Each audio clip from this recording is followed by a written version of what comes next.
This might be cool. I'm gonna check this out. Uh, Russell Brand and Candace Owens debate. Do you like Candace Owens or do you absolutely detest her? Do you like me or do you absolutely loathe me? Wherever you stand on two polarising figures. I'm a fan of Russell Brand. I listen to Candace Owens just to get perspective, but not too much of a fan of her point of view. But I do gain some perspective on where she's coming from, and I think I understand where she's coming from. But I definitely don't agree with her on a lot of things. Russell Brand, I believe, I understand where he's coming from. I actually feel where he's coming from more. I relate to Russell more. In his point of view, and I've gained perspective from him as well.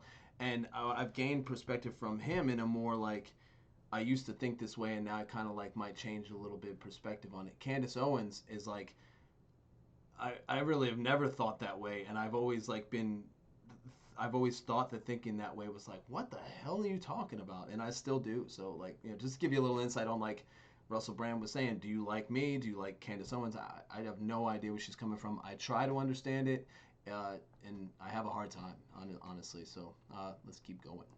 Figures, here we are in conversation. Now, obviously, we talk about politics. Particularly, I wanted to press Candace Owens on the idea that most people that live in systems of elitism and privilege are in those positions because of advantages that have been endowed upon them. Candace Owens, more of an individualist than I am, you might imagine, strongly contests my perspective. Hopefully, we remain respectful and light and kind with one another while vehemently disagreeing. I'm going to have further conversations with Candace Owens, so look out for those. This conversation took place on my podcast, Under the Skin, available on Luminary. You can subscribe to it. There's a link in the description. Let me know what you think about this conversation in the comments below. Get together.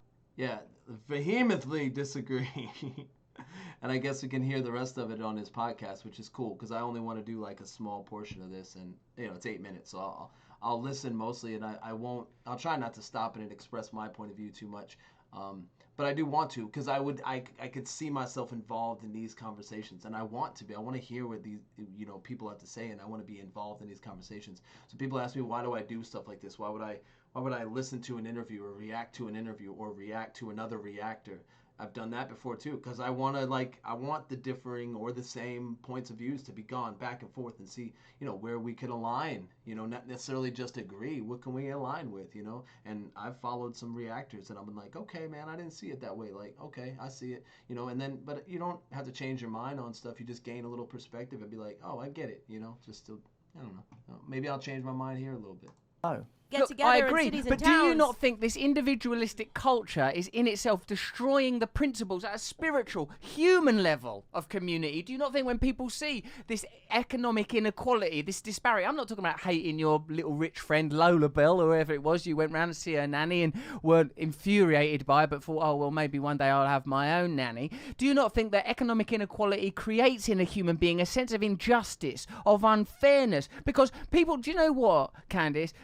90% of people that are rich, do you know why they're rich? They was born rich. Okay, I can tell you something. I think that economic disparity creates that feeling, but a fundamental understanding in economics can help you know conquer that. Right. I see where she's coming from. Like, I do see when she says stuff like that. Like, a fundamental understanding of economics will help you overcome that, right?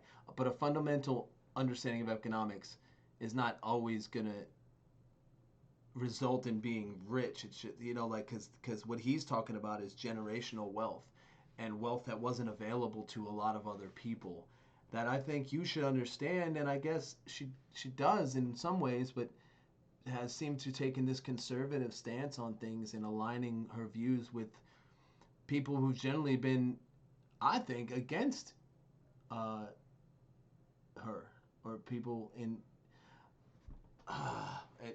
opposing. It's crazy that I don't know.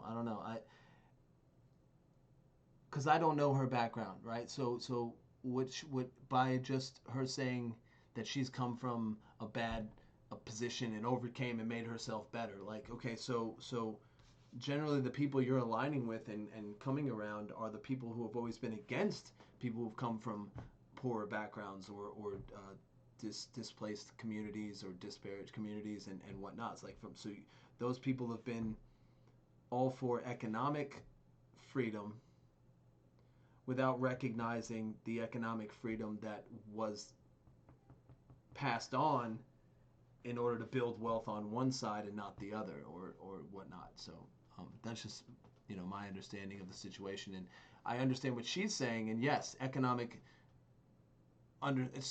basic understanding of economics will help you overcome, as well as need to recognize that there's a lot that can't be overcame just by simply understanding economics. Like, you can't just simply be like, okay, I taught you economics and now you got to just move forward. It doesn't exactly work that way either. Like, we have to recognize the disparities and the shit that's happened in the past and balance it and not just say throw money at it like you're saying, or understanding some economics. That's not gonna fix generational wealth. That's just gonna allow people to move from that point. But the money being in possession of so much of a small percentage of the population, there's no trickle down of that. They're either going to spend that money or they're not, and they're not investing it in places they need to be, or is it taxed the proper way?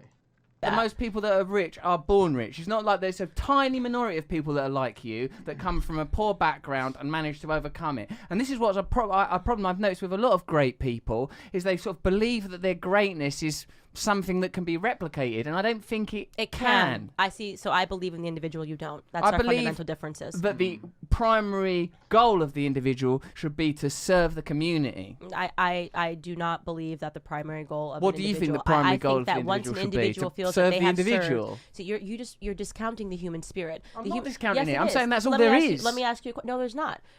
In a humanity, think of animals in the wild. You don't even have to go to humanity. We can just think about animals in the wild. What is our human instinct, okay? Are you going to make sure that everyone on this block is fed before you feed yourself? Do you go around and say, hey, have you had breakfast this morning? Hey, have you had breakfast this morning? Hey, or are you going to make sure you're eating? And if you have an excess, of course you're going to do the human condition, and our incentives are going to be to want to help people. Are you mental? Inc says the richest 15 people on the Are you mental? He's planet have got as much accumulative wealth as the poorest 5 billion. But you're That's talking an excess. No. That's an excess. Okay. Excuse me. First and foremost, you're talking about literally 0.00001% of the world is what Let's you're get talking 'em. about. Okay, Let's but get 'em. and what are they get 'em. preaching? What do they want? Socialism, so that nobody else has the opportunity to become what they've become. They're the ones that are They're pushing not forward. preaching socialism. Yes, That's not they real are. socialism. Well, Are you kidding? George Soros doesn't want socialist policies. Jeff Bezos, the richest man in the world, doesn't want socialist policies. They want to make sure that no one else has the opportunity to get to we where they need to got. discuss our language, me and you, because We do. Here's what my socialism looks like. Take Jeff Bezos' wealth from him, except for a reasonable stipend for him to live on. Something like, he can have 10 million a year or something. Tax Amazon to the ground. So the rich people pay for 85% of all of the taxes. You think they should pay for even more? Do you think That's fact. statistically That's true? fact. Yes. Don't look at me with I'm telling that you, fact that's a fact. face. The top 10% pay for 85% of all the taxes. When people say they're going to raise their taxes more, I'm just like, how much more? Should we just say just pay for all the taxes? I say this, that there is no, when you're about to use an example from the natural world, and then I'm talking about you America, backed by the off way. it, I didn't forgot you? that I'm in. No, I was gonna say the instinct when you're in the natural world is that you feed your family first. You're not the idea that socialism tries to create goes we against are no longer human. in the natural world, are we? We're in a world of sort of accumulation and excess, and I don't think it's even working. I wonder about sort of look, I want, because you could say, where do you draw the line? Because look at me, I've got money now, I'm not poor anymore, and I'm not going, right, I'll just take everything that's, the thing that I do agree with when I see like sort of right-wing commentators talk, like they talk about people that are, in inverted commas, from the left, and they go, well, why don't you put some refugees in your house? Why don't you give up your money? And the reason is because people are selfish, and in all of us, there is a kind of battle between, like some of my impulses, Candace, are, I just want pleasure and fun, and I don't care about anything except myself. That's in me. That's in me, and it's strong. But I personally think I don't feel good when I live that way. There are consequences for me, and there are consequences for others. So I kind of want to live within systems that encourage collective and communal values. That Thief, instead theft. of We're talking about theft. no, we're not talking about theft. Demanding that bro, people what are you give up their stuff talking as about? theft, but it sounds pretty when you say Listen, you. encourage incentives. No, when the government comes and I'm not- demands you that I keep give bring- to someone no, else, listen, that's theft. You keep translating what I'm saying helping you. into. No, you're not helping me. You're, He's you're talking about theft. You're translating what I'm saying into rhetoric that you can argue with, creating straw men of my words as we go, so not you straw can kick men. them That over. is theft. No, that's. I'm not saying that.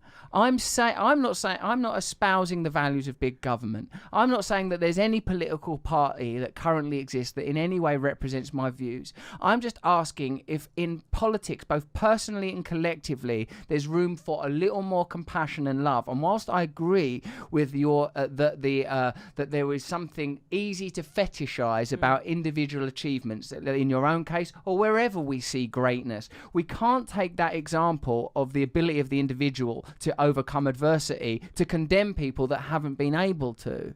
Like, where is there a role then for compassion and kindness? I'm not saying let's Not create a in big politics. government and take away Not all in your... politics. So my thing is that the conversation should be completely separate.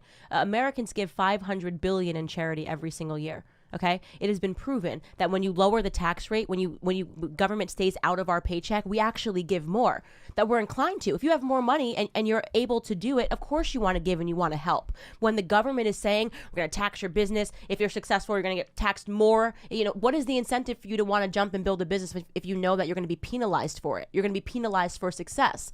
That's why we believe in limited government. When I say we, obviously I work for an organization, Turning Point USA. Oh yeah, what's that all about? It's a winning Turning Point. Turning Point What are we USA. meant to We're turn launching to? it in the UK, TP UK. That's what this whole trip is about. It sounds You're good hold too. on a minute. You're launching Turning Point, and like Turning Point is what? What do you want us to turn to? It's conservative principles taught in the school system because the kids are learning this lolly-dolly merry-go-round. The world's going to be purple and we're all going to have lollipops in the school systems. And then possibly from your podcast, I guess I haven't watched enough episodes.